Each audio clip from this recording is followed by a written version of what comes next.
Hi, good afternoon. Good afternoon po, ma'am. How are you today? I'm fine. Please tell me about your last job.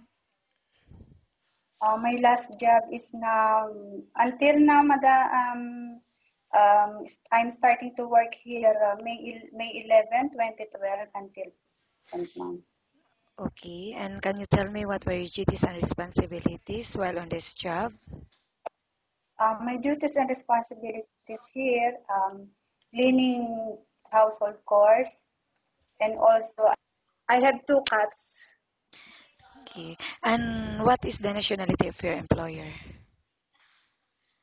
My employee from Emirates, Okay, how many members in the local family? Emirates.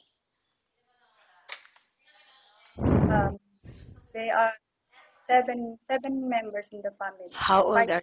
are the children?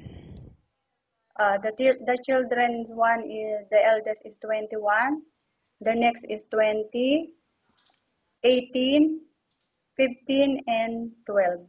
And why you decided not to renew your contract with them?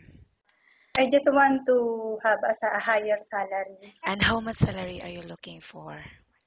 I am looking for starting to 1,500 above is okay for me. Okay, and how do you react to an angry employer?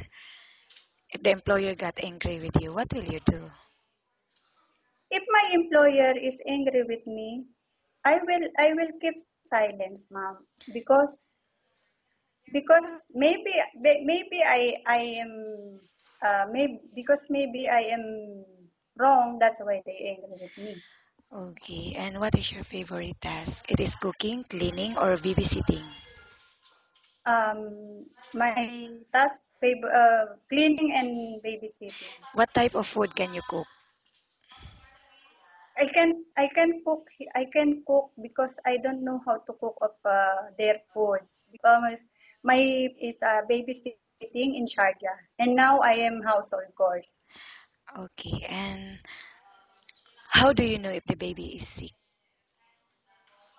If the baby is sick, I will first check the temperature and then I will give them medicine for their. Okay, and how do you try to get the baby to finish eating his or her food? What is your motivation for the baby to finish eating his or her food? I will give them food. For example, I will play. So I will play and tell them how what the food is uh, delicious, and then I will give. Okay, and then what is your first action when a baby cries out loud? I will temper him, them, madam. If the employer is not in the house and the child got sick, what is the first thing that you would do?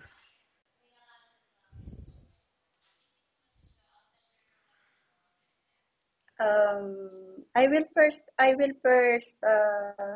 check the temperature and give the medicine, and then I will call my employer. Okay, how lucky do you consider yourself and why?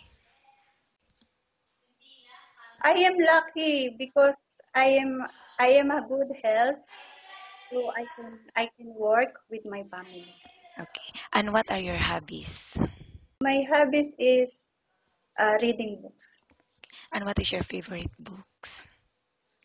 My favorite book, um, romance.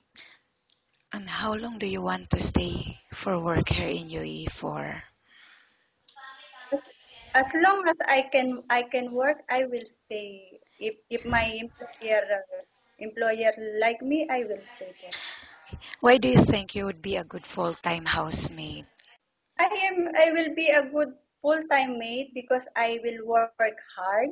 I will cl- I will do all my responsibilities, my jobs, and then also a flexibility. Okay, thank you. Nice talking with you and have a good day.